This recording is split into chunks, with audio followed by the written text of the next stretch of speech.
Sit down, everyone. Miss Queen, I suppose you're wondering why I've asked you to come. Yes, sir. An urgent summons from such a distinguished government official as yourself. Sir, I can't imagine why I should be so honored. Sir, I hope you don't mind my coming along with my daughter. I was, well, a little nervous. I quite understand, Inspector Queen. Glad you came. Miss Queen, I've summoned you to Washington to lay a very important case before you. The most important case you'll ever be called upon to investigate. I'm completely at your service. On a certain date, recently, a certain armed vessel of the United States was waylaid by a swarm of enemy submarines on the high seas. At exactly 5 p.m., 3 torpedoes crashed into our ship, and it sank almost immediately. The loss of American lives was considerable. I'm sorry to learn that, sir. This ship was involved in an extremely important operation, gentlemen. Its loss through surprise submarine attack not only caused the deaths of a large number of American fighting men, but a war plan closely integrated with the overall strategy was licked before it got started. But the plan must have been a strict War Department secret. It was even stricter than usual, Miss Queen. Only 6 people knew it, and their integrity cannot possibly be questioned. Yet, the nest of enemy subs was lying in wait. Might they have been there by pure accident, sir? No, Inspector.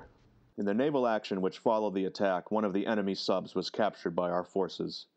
The enemy commander has been thoroughly interrogated, his effects examined. There's no doubt those subs had positive information. But if total secrecy was maintained, sir, how did the enemy get this information? Well, that, Miss Queen, is why you're in Washington today.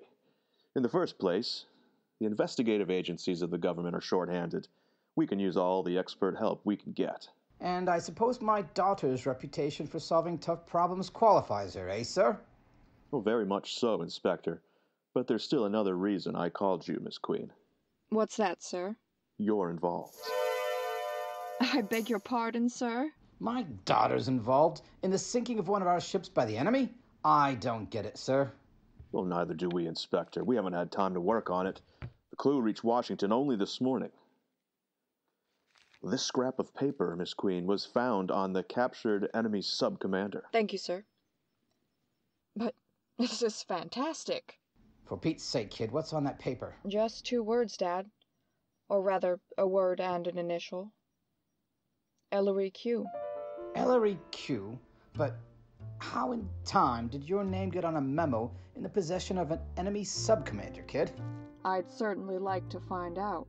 I take it then, Miss Queen, you'd welcome the opportunity to investigate this case? Try me, sir. Very well.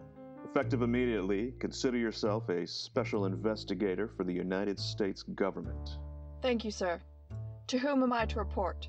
You're accountable directly to me. Inspector, it's been a pleasure. Miss Queen, good luck. Thank you, sir. I'll find out how those enemy subs knew about that ship, if I never solve another case in my life. Do you suppose the inspector and Sergeant Belly will get leave of absence from the police department, Ellery? I've deputized them as assistant special investigators, haven't I, Nicky? They won't have any trouble. But where are they, blast it? Can't do a thing till I get those lists. What lists, Ellery? Dad, Billy, did you get it? Here it is, kid. Just came by special courier from that War Department, Ellery. A lot of papers. Don't tell me we have to go through a batch of stuffy reports. That ain't stuffy reports, Mr. Porter. What are they? A list of names and home addresses of the survivors, the missing, and the dead of that torpedoed American ship. All right, Dad, now we can get to work. We've got to question the families of every man on this list. Yes, ma'am. The Maestro, there are thousands of names here. They stretch all the way from Maine and Florida to Oregon and California. There's no other way, Sergeant. Nicky. Yes, Ellery. Your job is to take these lists and arrange them by states and cities. Dad, you and Billy work out a practical traveling schedule for the 4 of us. We'll cover the entire country working west. But Ellery, what do you expect to find from questioning the families of the victims? Clues, Nicky. Clues that will tell us how the enemy knew about our warship and where to lie in wait for it. Somewhere in these names and addresses are our suspects and the solution. And maybe the answer to that Ellery Q on that piece of paper. That one gets me. Never mind about that now, Sergeant. Let's get to work.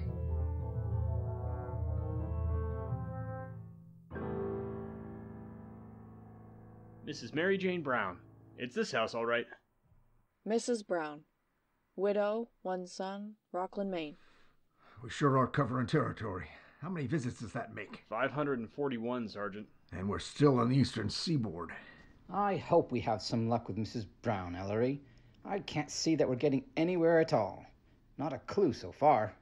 I told you it would be a big job, Dad. Well, Sergeant, how's Mrs. Brown? Mother of Harry Brown, seaman, 3rd class, U.S. Navy. Mrs. Brown? I'm Miss Brown. Mrs. Brown, we're special investigators from Washington. Government people? Come in.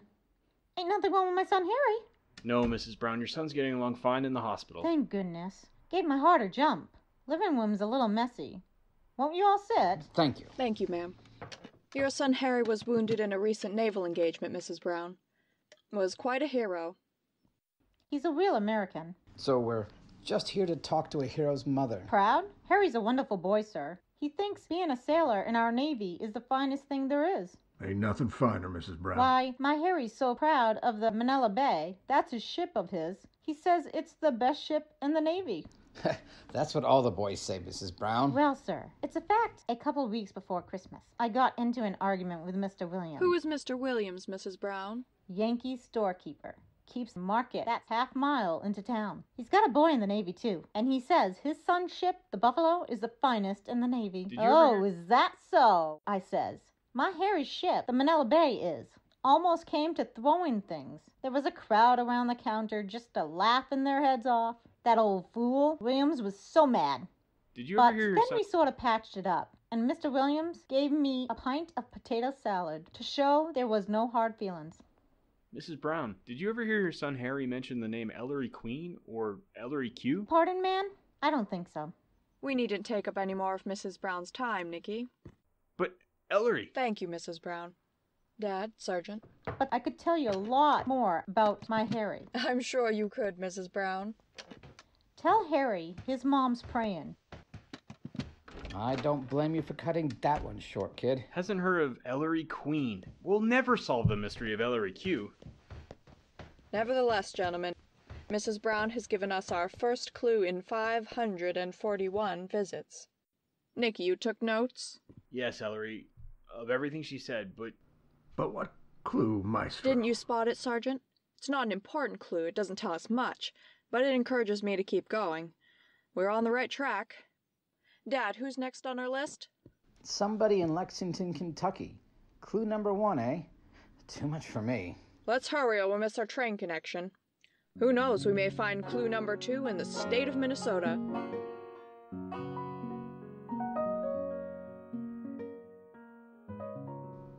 Nicky, how do we stand now? No luck in Minnesota, Inspector. Or in Ohio, or in Indiana, Illinois, Wisconsin. Number of states covered, 20. People visited, way over 1,000. So we find ourselves in Lexington, Kentucky, about to question the father of Lieutenant Thomas L. Jones, U.S. Army. Deceased. Not even killed in action. Drowned on the ship the sub sank. If you ask me, it's hopeless. 1,265 visits and one clue. In Richmond, Virginia, he says. Here's the Reverend. Ellery Queen, forgive me for having kept you waiting, but my duties in the church... It's quite all right, Reverend Jones. You know why we're here. My sexton's told me. Won't you sit down? It's all about my son and how he died in the service of his country. We know how you feel. Drowned without a rat's chance. I'm a father myself, Reverend. Thank you. We were very close, Tom and I. He was so full of life. I'm afraid sometimes my parish thought Tommy was a bit too full of life. God bless him. He wrote to you frequently, Reverend? Oh, yes, Miss Queen, every day. My wife is bedridden, you know. Tom knew how anxious his mother was about his daily welfare, how much his letters meant to us. As a matter of fact, I happen to keep the very last letter he ever sent to us, dated Christmas Eve, if you wouldn't be bored. I assure you, Reverend, we're very much interested in Lieutenant Jones's last letter to his parents. That's very kind of you, Miss Queen. For example, listen to this. It's part of the letter I've repeated to many friends and parishioners.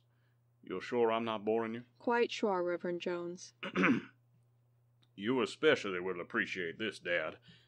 Just today, one of our boys brought out an autographed photo of Dorothy Lamar, and Shaved-Tail Billy Green said he swiped it from him and the other contestant, one of my special buddies in the company, Frank Winters.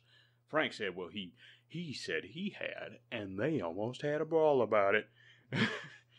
So finally I said, you both claim it. Why not put it up to old Grouchy, our CO? And they said okay, and I had a hard time keeping a straight face because our CO is so full of surprises. Well, old Grouchy heard the case, and without batting an eye, he said, gentlemen, he says, you each claim possession of the autographed photo of this comely and estimable young woman, he says, and since there are no other facts, I decide the case with absolute justice, to wit, I tear that photo in half like this, and he rips poor Lamar right down the middle, and give each of you one half. Now scram, the CO snarls, and start thinking about the war, or else you'll find yourselves with a couple of desk jobs while the rest of us are out having that fun. Well, you should have seen Frank and Billy's faces. Dad, Billy, Nicky, let's go. But really, I'm very sorry. It all just came back. If you give me just a moment, please. Thank you, Reverend Jones. We shan't intrude any further. That was such a sad letter. Ellery, you didn't even give me a chance to ask about the Ellery Q. You never do. Never mind Ellery Q now, Nicky. Dad, we're in luck. What luck? Yeah. So we meet Reverend Jones in Lexington. So he reads us Lieutenant Jones' last letter. So what have we got? The usual nothing. On the contrary, Sergeant, we've got clue number 2. Now, wait a minute, kid. You mean to say that somehow the enemy got hold of that boy's yarn to his father about Dorothy Lamore's photograph? I mean just that. But suppose they did, Maestro. So what? Never mind now, Sergeant. Dad, we're really beginning to get somewhere. Nicky, who's next on our list? Somebody in Laramie, Wyoming. Westward ho.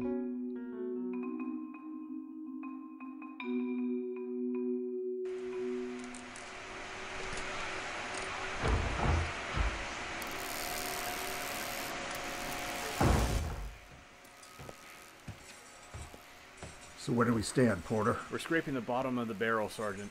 East, south, middle, west, far west, Oregon, Washington, now Los Angeles, California. And what do we got? Sore pups.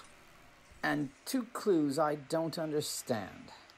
Are you sure you weren't dreaming of clues in Rockland and Lexington, Ellery? No, Nicky, they were clear as crystal. But there must be another clue somewhere. Perhaps more than one. Who's this we're investigating in this airplane factory? Mrs. Richard K. Smith of Los Angeles. She works here. Why, she's no older than I am, in overalls. Who's Ellery? I am Mrs. Smith, special Yeah, I investigator. know. The foreman told me. I don't know what I can tell you. My husband's dead. Died on a ship. So I got myself this job helping to make planes. That's courageous of you, Mrs. Smith. Courageous? Ha! I wish they'd let me shoot a machine gun. Make it snappy, please. Every minute I'm away from the bench means I'm holding up a plane. Your husband was Private Richard K. Smith? Yeah, a draftee. We met while he was in camp in San Francisco. We fell for each other. Why do I have to go all over this? I want to get back to my work. I assure you it's necessary, Mrs. Smith. I know how you feel, Mrs. Smith. Yeah? Dick didn't get leaves more once in a blue moon, and I couldn't afford the trips to Frisco to visit him. It was tough. Then, all of a sudden, Dick shows up in L.A., December 24th. Unexpected one-day leave, he says. I bawled like a fool. Dick said there was a rumor in camp that they were shoving off, and that's why the boys got leave. Do you want my handkerchief, Mrs. Smith? Nah. I had a feeling in my bones I'd never see my Dick again. So I said, Dick, let's get married now, right away. He kissed me, but he said we ain't got no time. He's supposed to report back to camp in Frisco, and he just had the time to make it. But you did manage it, didn't you, Mrs. Smith? You must have, since you're a Mrs. Yeah. It was like a miracle. The last minute, Dick gets a phone call from some officer in his camp, saying he was not to report back to camp, but somewhere else. Just where was he to report, Mrs. Smith? I don't know. All I know is the switching plan gave my dick 7 hours extra leave. So we got a lot of my friends together and told them all about it. And we got married, and then Dick went away. I never even got a letter from him. We're terribly sorry, Mrs. Smith. What am I crying for? I got a date with a bomber. I hope it gets the dirty rat that got my husband. I gotta get back. I don't like this job, Ellery. I just want to go home. We can't go home, Nicky. Not until we finish with this list of survivors and casualties from that torpedoed ship. Who's next, Inspector? Never mind that list. We're through with it. We've just found the third and most important clue. We don't need any more. Don't need any more? But Ellery, that means... Yes, Dad. Now I know how the enemy found out when and where to ambush that American ship. But how about the Ellery Q, Ellery? That scrap of paper with your name on it that was found on the enemy commander? You know what that means too, kid? Oh, I knew the answer to that, Dad, a long time ago. Let's go back to Washington and report a successful solution.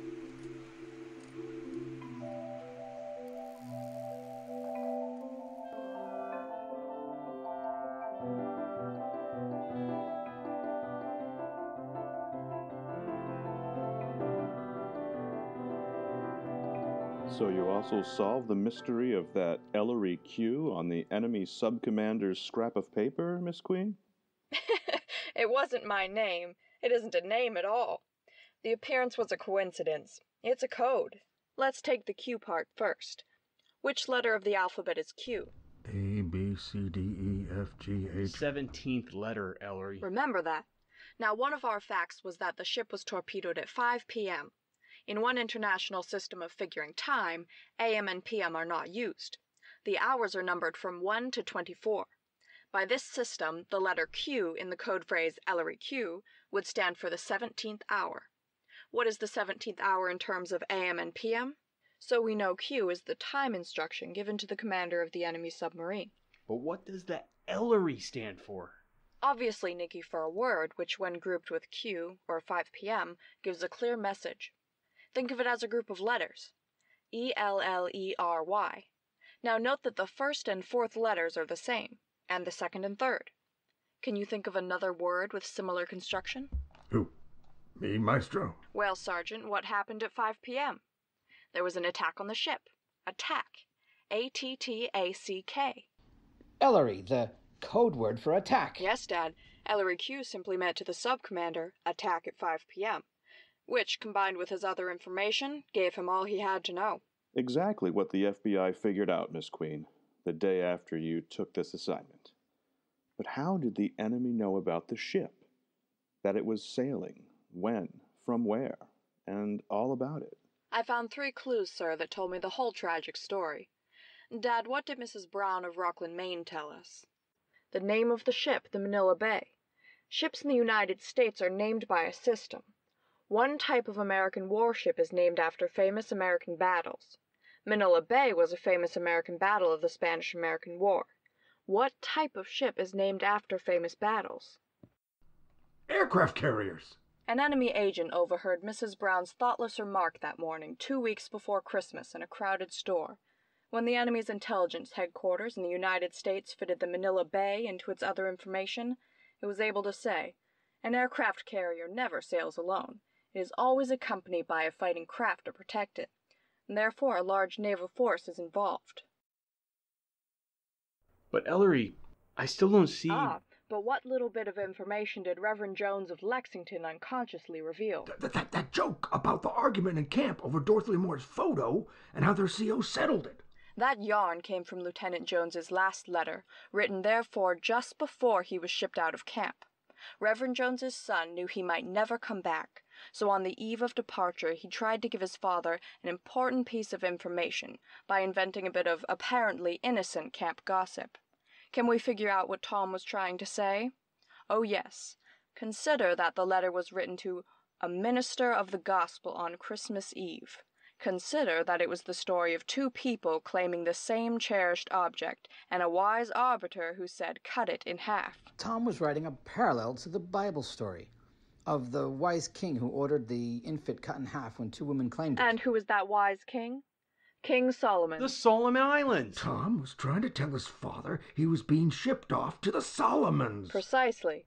Reverend Jones thoughtlessly repeated it to his friends and parishioners. And eventually it reached a spy's ears, or some sympathizer, and was sent along to enemy HQ to be added to the other bits of information about the Manila Bay and its accompanying naval force. And the third clue, Miss Queen? Nicky, what did Mrs. Smith say? Well, that there was a rumor Dick Smith's outfit was going overseas. The day before Christmas, when he was on unexpected leave, at the last minute he got an extra 7 hours leave.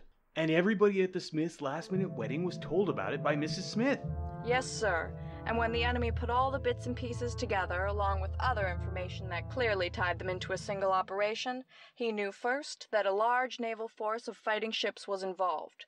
Second, this naval force was bound for the Solomons. And not only that, but troops were involved, because Tom Jones was an Army officer, and Private Smith was a draftee. But this meant the fighting ships were convoying troop transports, and to warrant such a large naval escort it must involve a great number of transports. So it was an important troop movement. Third, the convoy was sailing from San Diego, California. When Lieutenant Jones rode on Christmas Eve, Private Smith got his unexpected leave the same day, December 24th. So the time of the sailing was the next day, Christmas Day. The enemy relayed to its subs operating in the South Pacific these facts, and they merely lay in wait along the easily estimated route until the convoy appeared. A simple nautical calculation. There it is, sir. The whole picture from 3 little bits of loose talk.